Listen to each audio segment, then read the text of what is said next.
Holy Gospel according to St. Mark, the 12th chapter. Please stand with me. As Jesus taught, he said, "Beware of the scribes who like to walk around in long robes and to be greeted with respect in the marketplaces and to have the best seats in the synagogues and places of honor at banquets. They devour widows' houses and for the sake of appearance say long prayers. They will receive the greater condemnation." Jesus sat down opposite the treasury and watched the crowd putting money into the treasury. Many rich people put in large sums. A poor widow came and put in 2 small copper coins, which are worth a penny. Then he called his disciples and said to them, "Truly I tell you, this poor widow has put in more than all those who are contributing to the treasury. For all of them have contributed out of their abundance. But she, out of her poverty, has put in everything she had, all she had to live on."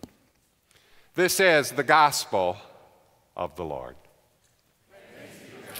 Please be seated. Okay, this morning I'm going to start us off with a quiz.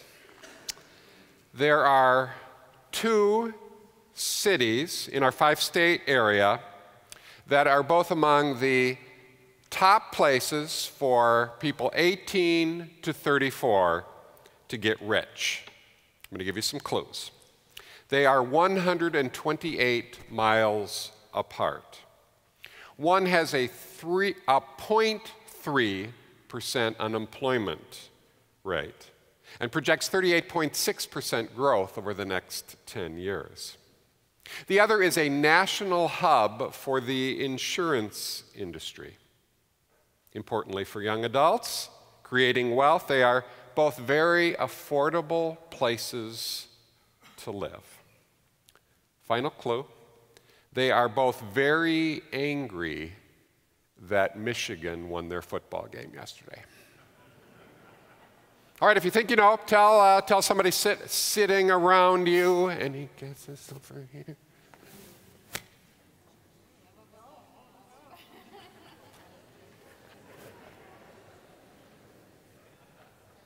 Chick did better last night than the choir did today. I'll just say that much. Here's the correct answer: Cedar Rapids and Des Moines, Iowa.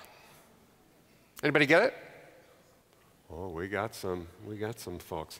You know, the only problem with the advice is, even if you make $1 million, you're still living in Iowa.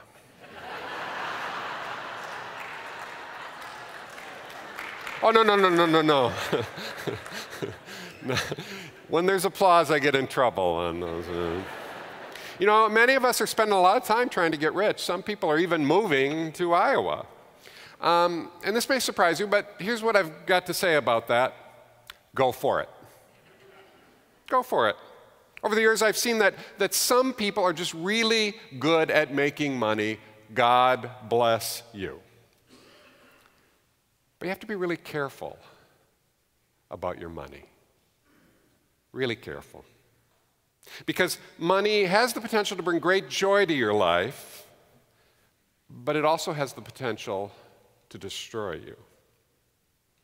We're doing a series this fall on the 5 important faith practices for Christians who are trying to walk on this discipleship path, and today we come to give. Now, we've actually got the wrong guy preaching today. I don't know if you're aware of this, but Pastor Chick is one of the foremost experts on biblical giving in the country.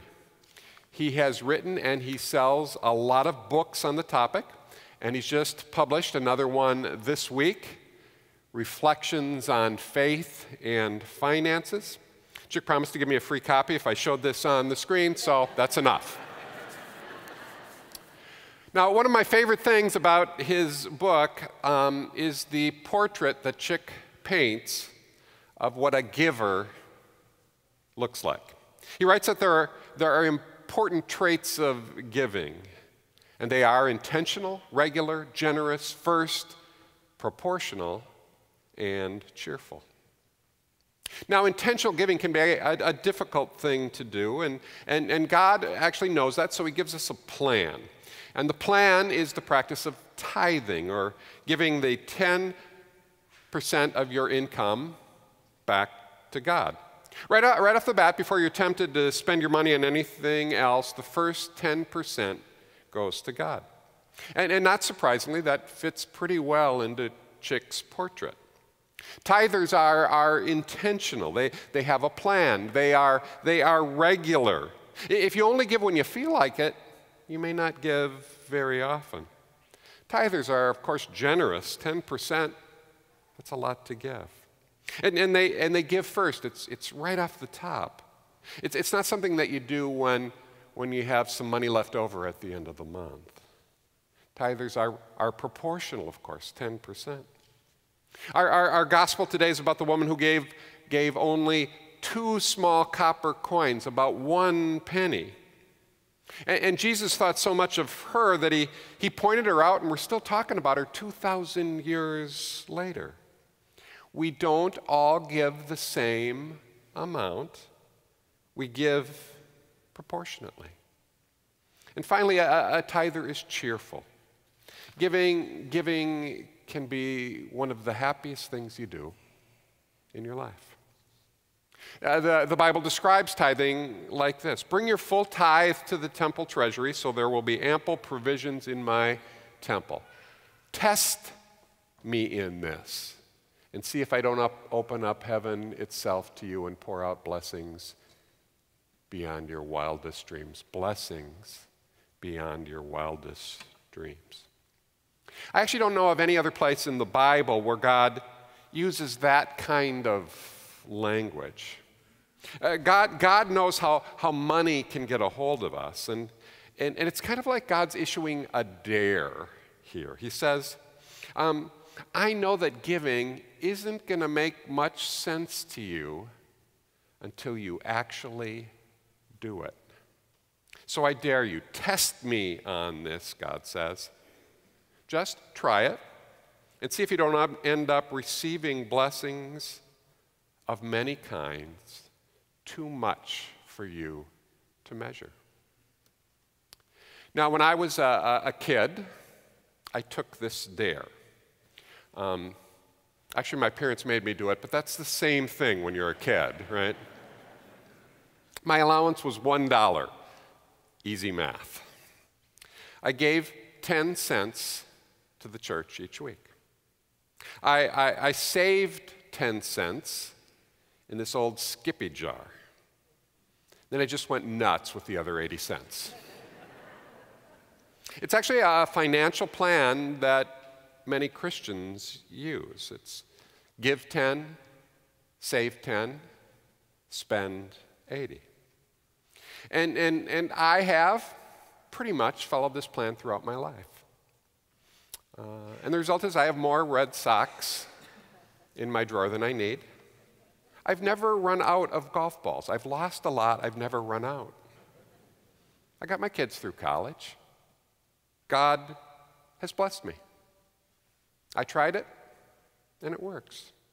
Now, it's not a legalistic deal. Maybe you find yourself in a debt situation that you have to get out of before you can do it. God understands your particular situations. But what happens when you give? Well, the Bible tells us the kind of blessing we receive. He writes in the Gospel of Luke, "Give, and it will be given to you. A good measure, pressed down, shaken together, and running over will be poured into your lap. For the measure you use, it will be measured to you." You see, when you give with abundance, you put yourself in the flow of a stream of the abundant life. Now, Chick and I, we've pretty much lived our lives that way. And giving 10% never really held us back from anything we wanted to do. Chick and Chris just got back from a vacation in Spain. Karen and I went to Burnsville last week. And many other places around the world. We've had great lives, Chick and I have. And now we've gotten to this point in life, and, we don't have to be standing up here doing this today. We keep doing it because we love Jesus and we love the church, and we want to continue to give because we understand how much God has given to us. We understand how good it feels to give. Now, there's a lot of cynicism about the church and money, but the goal of this discipleship practice is not to get you to give lots of money so Lord of Life can have the biggest budget among churches in the region. Lord of Life is a great place to give. The money you give to this church is very carefully and thoughtfully used. But you actually don't have to trust me on this. If you don't want to give to the church, then I still encourage you the importance of giving 10%, but find other places to give. Give to cancer research or world hunger, or to programs that help the poor and the powerless. My sister gives to the Humane Society. My brother gives me grief. Give. Because giving creates a life that is filled with joy and peace. Now, I've made this sermon today mostly about money, but we actually have a resource that is perhaps even more valuable than money, and that's our time, right? I tried to figure out a tithe of our time, but with sleep and work and whatever, the 10% thing was a little bit hard. But what if we did this? What if we called a tithe giving 1 hour a day, 7 hours a week, to God and others? Because remember, it's important to be intentional, regular, proportional, an hour a day. Now, lots of folks are doing that around here, making tie blankets and prayer shawls and singing in the choir and playing bells, teaching church school, C3, ushering, serving communion. It takes time and energy to do those things, and it's a generous thing to do. And you don't have to do it only here at Lord of Life. You can coach a kid's sports team or volunteer at school. Babysit for friends so that they can have a night out. Tithe your time. I was out at Fort Snelling on Wednesday for a burial, and I have to tell you, it was a miserable day. We've had a lot of them. Wednesday was really miserable. It was cold, it was wet, it was windy. And as people were arriving, I found myself talking to a member of the Honor Guard. That's something our friend Dale Malberg does every week. And I was talking to this guy, I suppose he was about 75, and rain was dripping down his face. And I said, "Yeah, we've had a lot of rain lately." He said, "Well, we're only here on Wednesdays. It's not so bad." I tell you, I was only there for 20 minutes. It was that bad. As the rain picked up, the honor guard stood at attention. And the bugler in that rain and wind, he stood and he played taps. All of them were soaked through. They didn't know that the man I was burying was one of the few remaining World War II veterans. They didn't know that his plane had been shot down over France and he'd parachuted behind enemy lines. They didn't know that he had a Purple Heart and 2 bronze stars for bravery. They didn't know that. They could have been sitting at home in their recliner covered in a blanket, but they give 1 day a week, a 7-hour shift, so that no one is forgotten, and so that all are honored. And it looked like there was no place that they'd rather be, because that's how you look when you give. My friends, you may live here in the northwest suburbs for the rest of your lives, or you may move to Cedar Rapids, Iowa, and get rich. But either way, I encourage you to be really careful about your money. And the earlier you start with this, the better. Now, I think give 10, save 10, spend 80 is a pretty good plan. But don't do it because I say so. Don't do it because Chick says so, even though he wrote the book. Take God's offer. Test it out for yourself. And see if you don't end up having an amazing life. Because that's what happens when you give. Amen.